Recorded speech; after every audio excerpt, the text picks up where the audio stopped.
se van reduciendo un poco.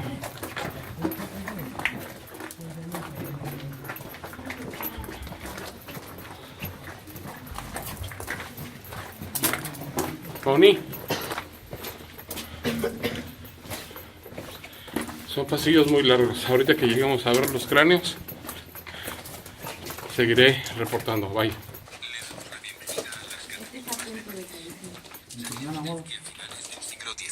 El pabellón por el que ha entrado estaba en los límites de la ciudad.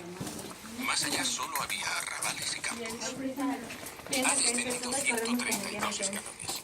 Se encuentra a 20 metros bajo tierra. Si no conoce el subsuelo parisino, probablemente no sepa que las conducciones de agua potable, los túneles del metro e incluso las cloacas quedan ahora por encima de usted. Mientras bajaba por esta angosta escalera de caracol, ha dejado atrás la ciudad y el mundo de los vivos. Y ha penetrado sin darse apenas cuenta en las entrañas de la capital. Morada de todo tipo de fantasmas, refugio de forajidos y marginados, destino de noctámbulos en busca de sensaciones fuertes. El viaje que está a punto de emprender le llevará desde la antigüedad hasta el siglo XIX y le permitirá conocer a los protagonistas de la historia de las catacumbas. Originariamente fueron unas canteras subterráneas excavadas para explotar la piedra caliza. Más tarde, en vísperas de la Revolución Francesa, se convirtieron en un gigantesco osario. Un espectacular decorado, romántico y macabro que cada año atrae a cerca de 300.000 visitantes. Antes de internarse en este laberinto de 1.700 metros de largo, le rogamos que tenga en cuenta estos consejos. En algunas de las galerías que visitará hay muy poca luz. Espere hasta que sus ojos se acostumbren a la oscuridad y vaya con cuidado de no tropezar con ningún obstáculo. Aquí abajo hace siempre fresco. La temperatura se mantiene a 14 grados durante todo el año. Procuren no coger frío. Ahora diríjase hacia el fondo de la sala y suba las escaleras. Ya nos escuchan 4 y nos ponemos todos al día. Las canteras de la capital y sus alrededores fueron agotándose y abandonándose. El resultado fueron centenares.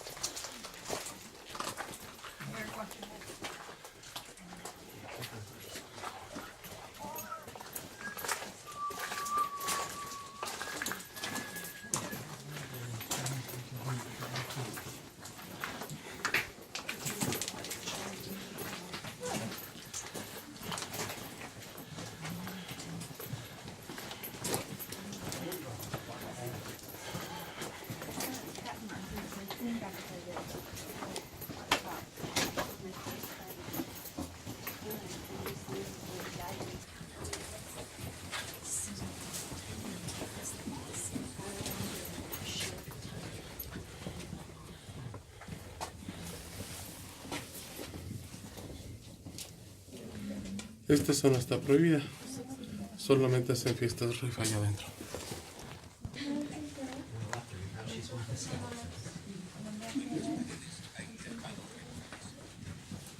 A la izquierda de la cartela tiene un ejemplo. Las inscripciones indican las fechas de las diferentes campañas de consolidación, siguiendo una fórmula que, a primera vista, resulta un tanto extraña. Consta de una cifra, una letra y una fecha. Aquí leemos 65, G 1781. Eso significa simplemente que el pilar de soporte es el número 65 de una serie ejecutada en 1781 bajo las órdenes del ingeniero Guillemot, designado aquí por su inicial.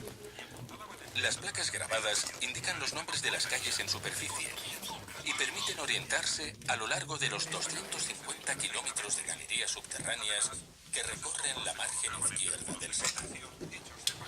Solo una pequeñísima parte de esos 250 kilómetros está abierta al público. Un poco más adelante, a la derecha, verá una inscripción que señala las obras de consolidación del acueducto de Arthur. El acueducto comenzó a construirse en 1612 por encargo de María de Médicis, la madre de Luis XIII. Servía para abastecer de agua el Palacio de Luxemburgo y su recorrido seguía el de las antiguas canteras. El acueducto se derrumbó en 1784. se había construido sin obras de consolidación previas y se había descuidado su mantenimiento.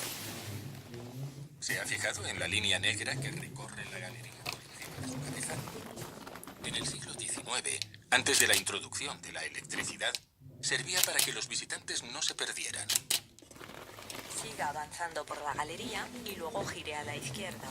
Cuando llegue a una antigua cantera acondicionada, inicia el siguiente comentario.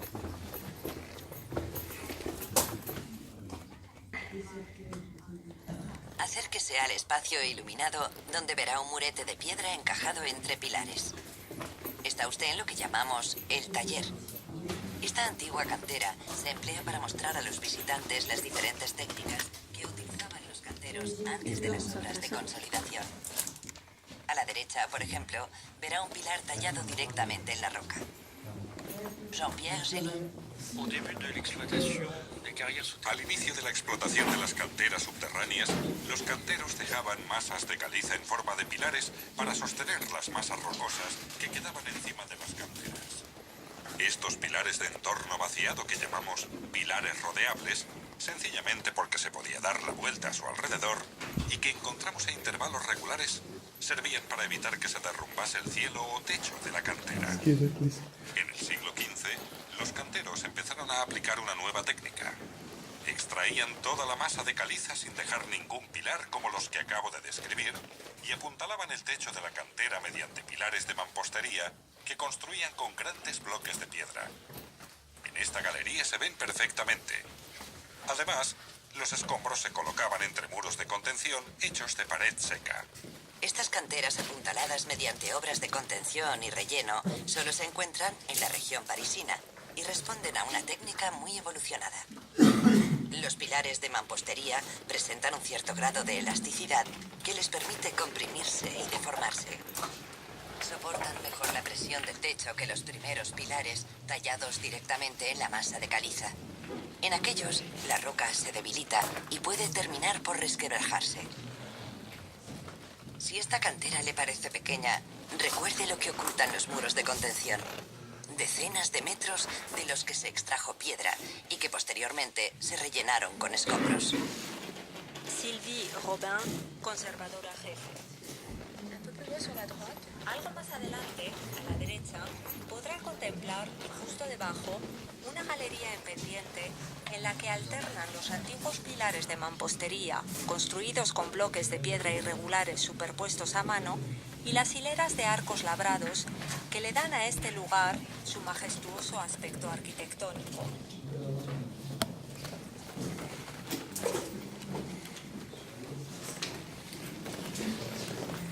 El vestíbulo de las catacumbas.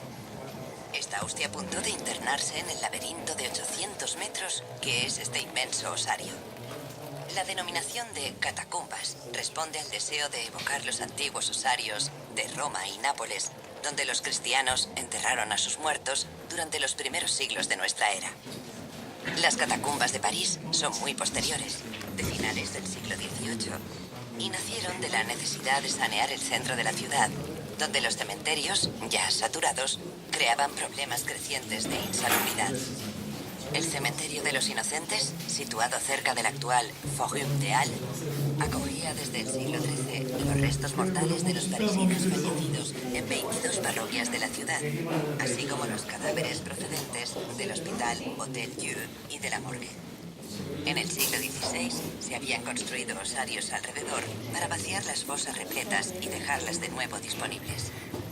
El cementerio ya no podía ampliarse más. 2 siglos más tarde, la acumulación de decenas de miles de cadáveres en descomposición favorecía la propagación de enfermedades. A finales del XVIII, un cronista escribía: La infección en este recinto angosto amenazaba la vida y la salud de la población. El peligro era inminente. En las casas próximas al cementerio, el caldo y la leche se estropeaban en pocas horas. El vino, si se dejaba descubierto, se agriaba. Los efluvios de los cadáveres amenazaban con envenenar la atmósfera. En mayo de 1780, una fosa común cedió y su contenido invadió los sótanos de las casas vecinas. Inmediatamente, una orden del Parlamento prohibió inhumar más cadáveres en los Inocentes, pero hubo que esperar 5 años, hasta 1785, para que Luis XVI diera la orden de trasladar el cementerio.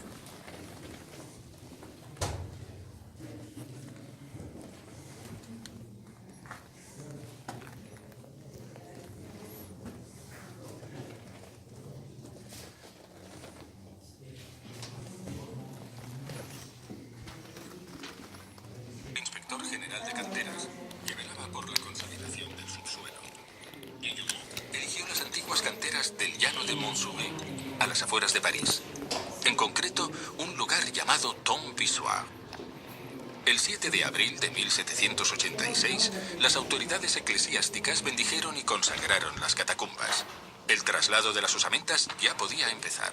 El proceso duró 15 meses y se realizó según un ritual inmutable.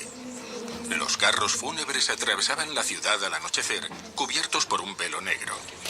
Le seguían varios sacerdotes vestidos con sobrepelliz que iban cantando el oficio de difuntos. Siguiendo el ejemplo del cementerio de los inocentes, los demás camposantos del centro de París, cada iglesia tenía entonces el suyo, también fueron evacuados. Los traslados de osamentas se sucedieron hasta 1814 e incluso se reanudaron brevemente a mediados del siglo XIX, a raíz de la remodelación urbanística emprendida por el barón Haussmann.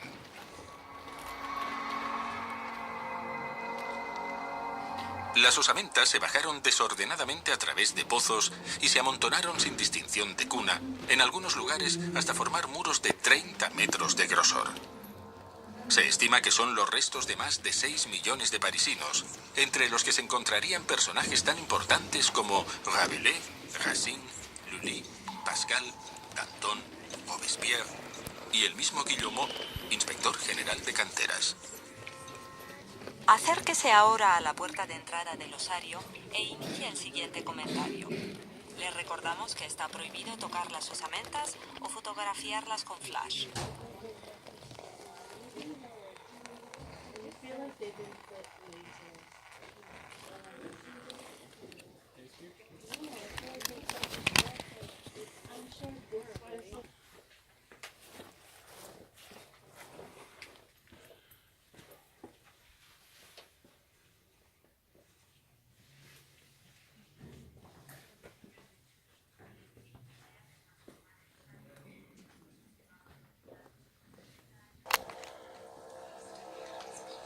Detente. Este es el imperio de la muerte. Erika de Thury solo tenía 33 años cuando en 1809 sucedió a Guillemot al frente de la Inspección General de Canteras. La Revolución Francesa también había afectado a las catacumbas, que se encontraban en estado de abandono, con los huesos amontonados y en medio de una atmósfera húmeda y viciada. El joven ingeniero emprendió la rehabilitación del osario y lo convirtió en un entorno singular y macabro, muy del gusto romántico de la época. Sylvie Robin, conservadora jefe. Ericard de Thury. En 1809, Ericard de Thury tuvo la increíble idea de transformar el osario, donde los huesos llevaban acumulándose más de 30 años, en uno de los primeros museos parisinos. A tal efecto, creó un paseo subterráneo, paisajístico y macabro para recibir a los visitantes.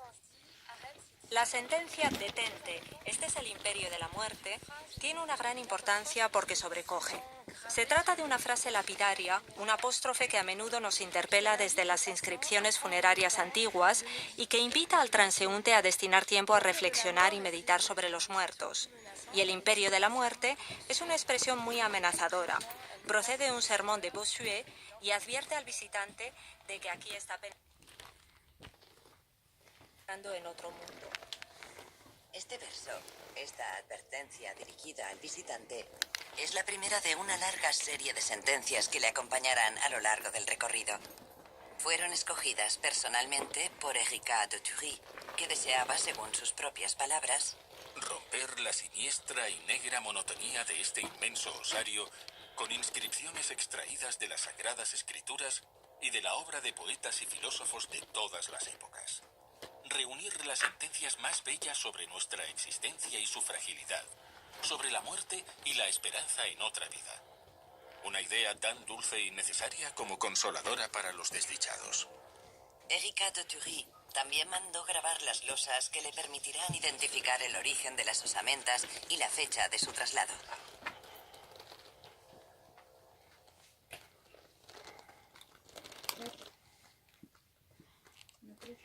Sylvie Robin, conservadora jefe.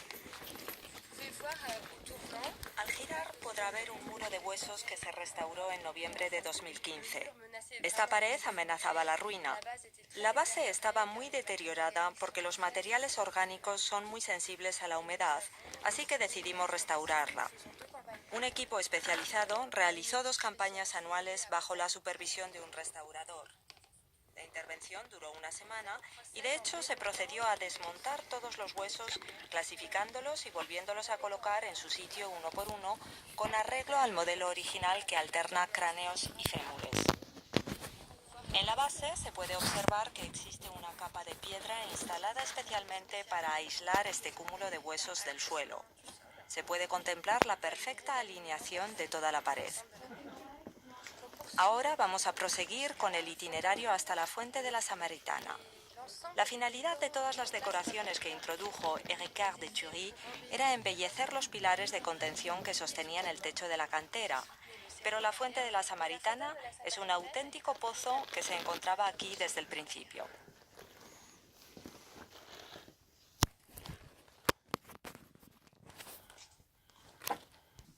La Fuente de la Samaritana era utilizada por los antiguos canteros.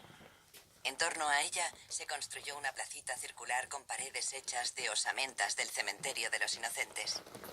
La fuente debe su nombre a un episodio del Evangelio según San Juan, en que Jesús, que se ha detenido junto a un pozo, habla con una mujer de Samaria. Ella lo interroga y él contesta con estas palabras que pueden leerse en uno de los pilares. El que beba de esta agua volverá a tener sed. Pero el que beba del agua que yo le daré nunca más volverá a tener sed. Y el agua que yo le daré se convertirá en él en manantial que brotará hasta la vida eterna. En noviembre de 1813, la fuente se empleó para llevar a cabo un experimento científico. Se soltaron en ella 4 peces rojos. 2 años más tarde, Héricard de Thury constató que se habían adaptado a su nuevo entorno, pero que no se habían reproducido. Advirtió también que los obreros de las canteras les atribuían la facultad de predecir los cambios meteorológicos según se acercaran a la superficie o se quedaran en el fondo del agua. De Thury se mostró escéptico ante esta creencia, ya que la temperatura del subsuelo permanece constante durante todo el año.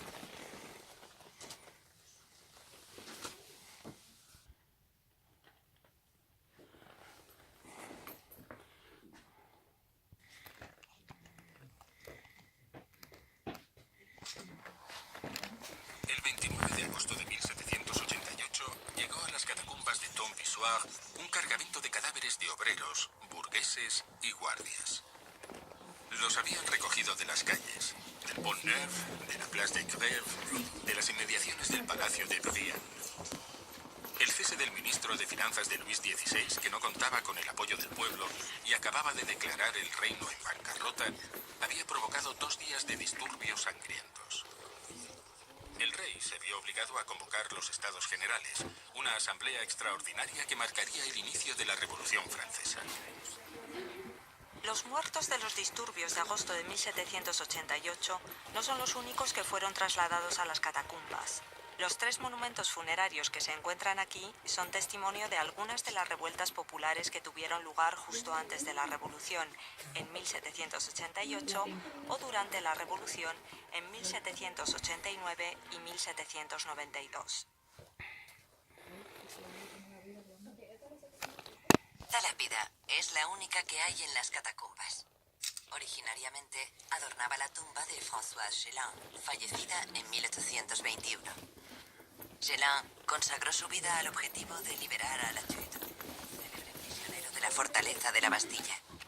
Para conseguir la protección de Madame de Pompadour, la amante de Luis XV, Latude, en 1748, un falso atentado contra la favorita, a quien previno oportunamente del peligro. La superchería se descubrió y Latude fue detenido. sin mediar juicio, expió aquella chiquillada durante 35 largos años en varias cárceles reales. Logró evadirse más de una ocasión, pero solo para ser apresado de nuevo. La escala de cuerda que utilizó para escapar de la Bastilla la noche del 25 de febrero de 1764 puede verse todavía en el Museo Carnavalet. Cuando se crearon las catacumbas, en la cantera de Tombe-Issoire, se instaló una especie de museo donde se reunieron las lápidas y cruces que las familias no habían reclamado. Este efímero museo desapareció durante la Revolución. La lápida de Françoise Gélan es lo único que queda de él. Para escuchar el próximo comentario, siga por la galería hasta llegar a un pilar cubierto por completo de cráneos y tibias. Recuerda un poco un tonel.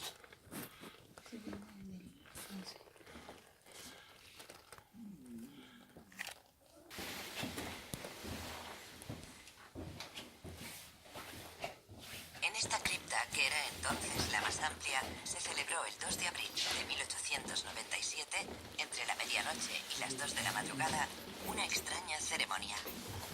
Los participantes habían recibido la siguiente invitación.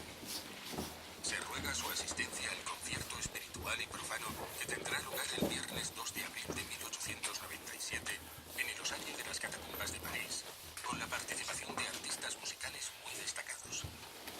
Importante. La entrada se efectuará por el número 92 de la Rue d'Argot a partir de las 11 de la noche. Para evitar la presencia molesta de curiosos, se ruega ordenar a los coches que no se detengan frente a la puerta. Esta tarjeta es personal. Un periodista de Le Figaro describió así la velada. Hallamos a varios de nuestros colegas que acababan de llegar sentados en humildes sillas de Enea. Está claro que las catacumbas no tienen mucho futuro como salón. El profesor Poirier, con un cráneo magnífico en la mano, amenizaba la espera impartiendo una admirable lección de craneología a los boquiabiertos invitados. En total habría unas 100 personas, incluidas algunas damas intrépidas. El concierto clandestino había sido organizado por un grupo de jóvenes con ganas de divertirse.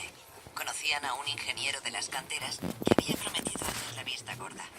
A las 12:30, una orquesta compuesta por 45 instrumentistas empezó a tocar a la luz de las velas entre cráneos y tibias.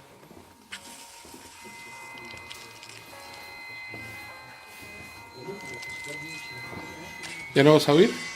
El programa no pudo ser más adecuado. La marcha fúnebre de Frédéric Chopin, la danza macabra de Camille Saint-Saëns y la marcha fúnebre de la Sinfonía Heroica de Beethoven. La fiesta terminó hacia las 2:30 de la mañana. Hasta se dispuso que hubiera coches de punto esperando. Si desea conocer a algunos de los visitantes célebres de las catacumbas, siga avanzando por la galería hasta la salida del osario.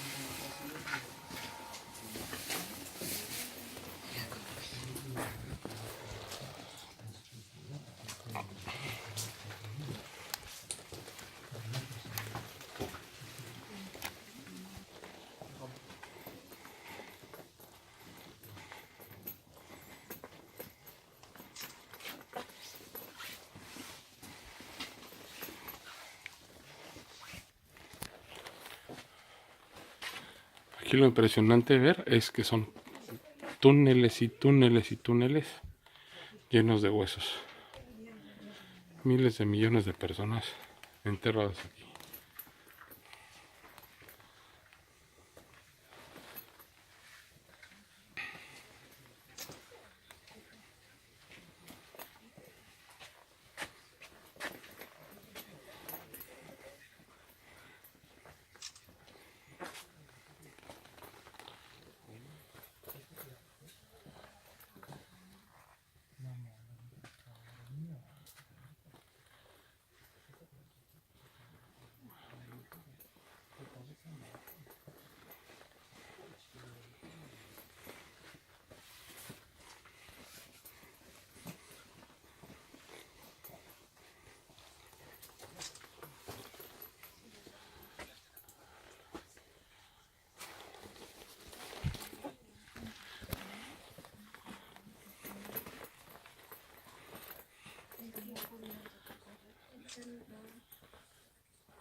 Es que aquí nada más son fémurs y cráneos.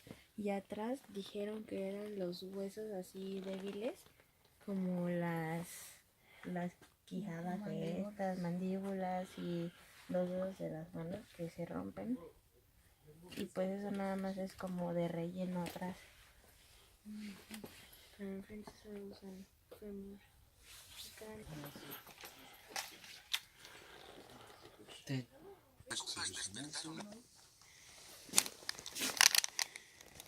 Las catacumbas despertaron la curiosidad del público desde el momento mismo de su creación, pero en aquella época tan solo unos pocos privilegiados tenían acceso a ellas. En 1787, uno de los hermanos de Luis XVI, el futuro Carlos X, bajó a las catacumbas en compañía de algunas damas de la corte. No se tiene noticia de ninguna visita pública hasta el Primer Imperio, es decir, hasta principios del siglo XIX. Ricard de Thury acompañó en persona a algunos de los curiosos que deseaban ver las entrañas de la ciudad. De hecho, fue él quien mandó trazar una línea negra en el techo de la cantera para ayudar a los visitantes a orientarse. En mayo de 1814, después de la derrota de Napoleón I, el victorioso emperador de Austria, instalado en París, visitó las catacumbas. Los mandos de los regimientos rusos, acampados cerca de aquí, también quisieron que sus soldados las conocieran. En 1860, el emperador Napoleón III vino con su hijo.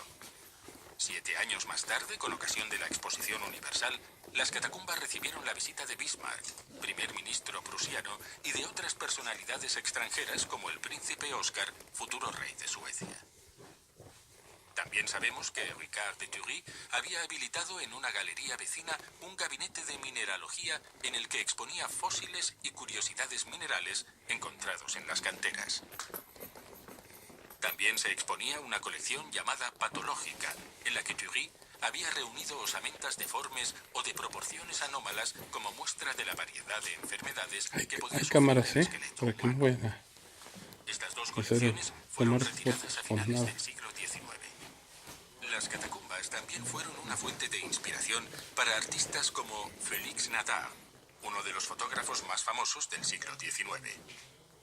En 1862, Nadar realizó uno de los primeros reportajes fotográficos subterráneos de la historia, inmortalizando así la puesta en escena ideada por Thury.